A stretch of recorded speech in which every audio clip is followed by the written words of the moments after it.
E aí, pessoal, tudo bem com vocês? O melhor desempenho do Brasil na história dos grandes prêmios do Brasil. É essa história que nós vamos trazer aqui hoje.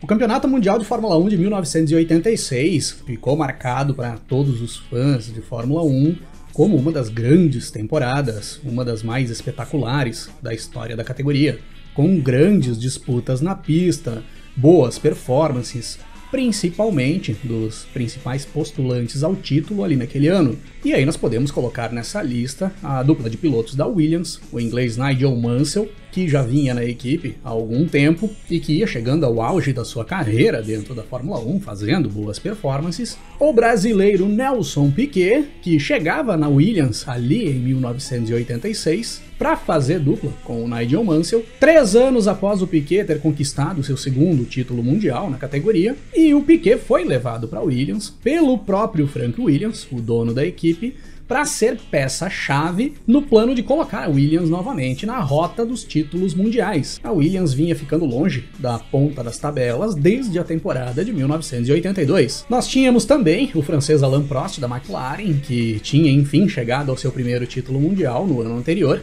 em 1985, fazendo uma temporada perfeita, e entrava em 86 como a principal ameaça ao título mundial que a Williams queria buscar ali naquela temporada. O francês, correndo pela McLaren, era sem sombra de dúvidas um dos favoritos a levar o título mundial. E correndo por fora, nessa parte da frente do pelotão, nós tínhamos também o brasileiro Ayrton Senna, que abria ali em 1986 o seu terceiro ano na Fórmula 1, o segundo correndo pela Lotus. A Lotus não tinha o mesmo desempenho das Williams e das McLarens. No geral, o carro ficava abaixo dessas duas equipes da ponta, mas muito se esperava do Senna para 1986. Já tinha feito uma temporada muito boa em 1985, tinha conquistado 2 vitórias correndo pela Lotus na sua primeira temporada na Lotus, e foi o piloto que mais fez pole positions em 85, foram 7 poles do Senna. Terminou o Mundial numa boa 4ª posição na tabela e seguia evoluindo muito nas pistas. E para abrir a temporada de 1986, como já vinha sendo tradição ali na metade dos anos 80,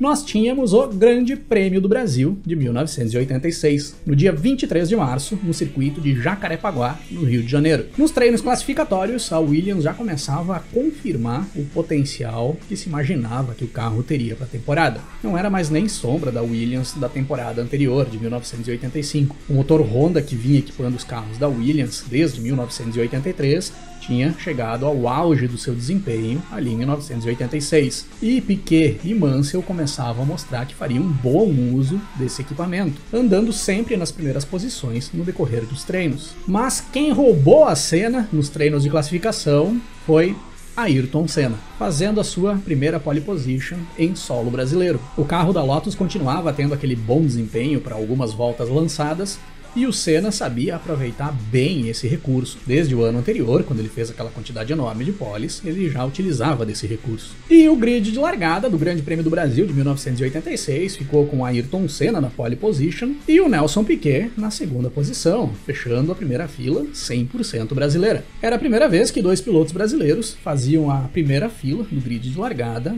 em um Grande Prêmio do Brasil, e viria a ser a única até os dias de hoje. Nigel Mansell ficou na terceira posição, com o René Arnoux da Ligier na 4ª. O Alain Prost teve problemas no decorrer dos treinos, não conseguiu fazer bons tempos e ficou apenas na 9ª posição no grid de largada. Foi uma classificação ruim do Prost para o Grande Prêmio do Brasil de 1986. Parecia ficar comprometida a corrida do francês. No domingo, antes da largada, o Nelson Piquet, mandando mensagem de apoio ao Frank Williams, que há pouco tempo tinha sofrido o grave acidente que quase tirou a sua vida e o deixou fora de atividade por toda a temporada de 1986 e, claro, o deixou na cadeira de rodas pro resto da vida. Não só Nelson Piquet, muitos pilotos fazendo homenagem. Mas destaque para o Nelson Piquet, que estava estreando na Williams ali naquele momento e não tinha por perto o cara que tinha contratado ele, o dono da equipe. No céu do Rio de Janeiro, ali naquele domingo, tinha um sol para cada carioca. Um calor danado, e a previsão de que, com um tempo assim, poderiam ter que ser feitas até 3 trocas de pneus para serem percorridas as 61 voltas da corrida. E além do sol forte que embelezava o ambiente do Rio de Janeiro ali naquele domingo, nós tínhamos uma vibração enorme nas arquibancadas de Jacarepaguá, com a torcida alucinada por Senna e Piquet estarem alinhando nas duas primeiras posições do grid. Carros alinhados, luz vermelha, luz verde e dá-se a largada do Grande Prêmio do Brasil de 1986. O Senna larga bem e assume a ponta, mas quem larga muito bem também é o Mansell, que passa o Piquet já nos primeiros metros e vai alucinado para cima do Senna.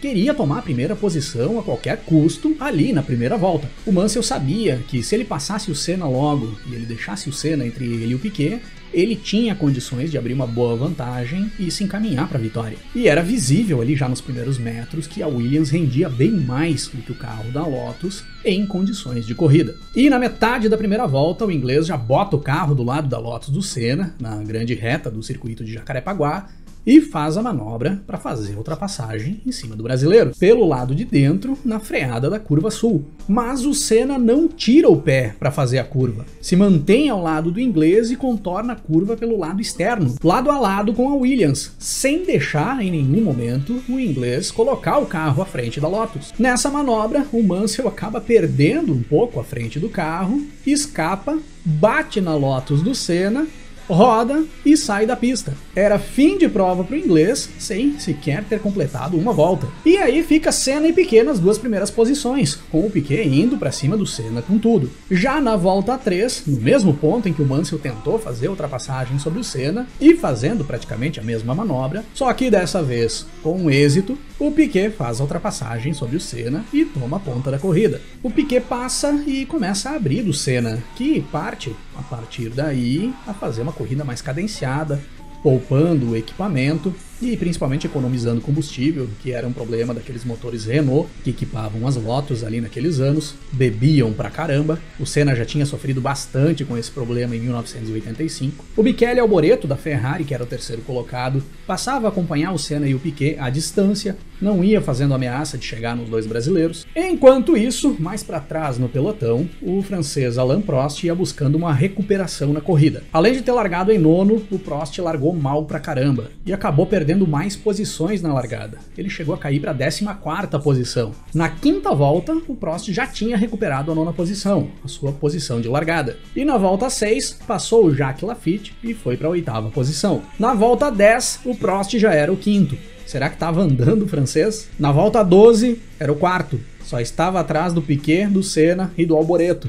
4 voltas depois, o francês já estava botando o carro do lado do Alboreto para tentar fazer a ultrapassagem. E os dois fizeram uma briga muito boa ali naquele momento, pela terceira posição da corrida, uma das melhores brigas da prova. Na volta 17 da corrida, o Prost já era o terceiro colocado, já superava também o Alboreto. O francês era a sensação da prova até então, e passava a se aproximar do Ayrton Senna na busca pela segunda posição. Na volta 18, o Nelson Piquet entra nos boxes para sua primeira troca de pneus. O Senna assume a ponta com o Prost na segunda posição. E o Prost já encostando no Senna, já colando na Lotus e tentando fazer manobra de ultrapassagem. Na volta 19, o Prost faz a ultrapassagem em cima do Senna e assume a ponta da corrida. E aí nós chegávamos a 1/3 de prova completada, com o Prost em primeiro, o Senna em segundo e o Piquet na terceira posição.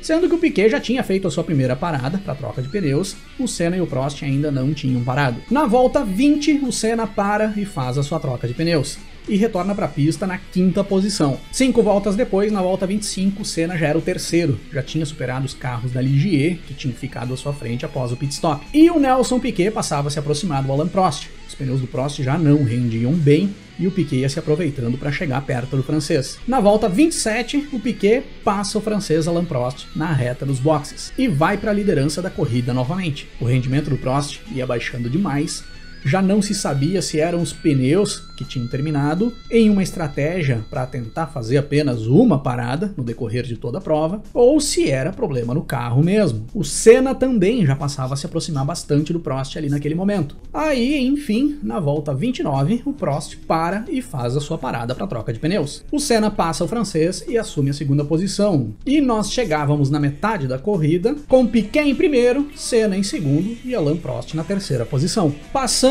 da volta 30, começa um alvoroço nas arquibancadas de Jacarepaguá. E quando tem alvoroço nas arquibancadas em um grande prêmio do Brasil, Já se sabe, deu ruim pro Prost. O motor Porsche da McLaren do francês abriu o bico e o Prost teve que abandonar a corrida. Fim de prova pro cara que seria a grande ameaça a uma vitória brasileira nesse Grande Prêmio do Brasil. A partir daí, Piquet e Senna fizeram corridas isoladas. O Piquet fazia a corrida dele, lá na frente, com mais de 20 segundos de vantagem para o Senna, que era o segundo colocado. O Senna fazia a corrida dele, ali na segunda posição, com mais de 40 segundos de vantagem para o terceiro colocado. Se os dois precisassem fazer mais uma parada para troca de pneus, poderiam fazer e até tomar um café, que não perderiam posição para quem estivesse atrás, tinham tempo de sobra para voltar ainda na ponta do pelotão. E foi assim, numa tocada muito boa dos dois brasileiros, uma pilotagem perfeita, administrando bem o equipamento para aguentar 61 voltas debaixo de todo aquele calor do Rio de Janeiro, fizeram as suas segundas paradas para troca de pneus, sem correr risco de perder posição em momento algum.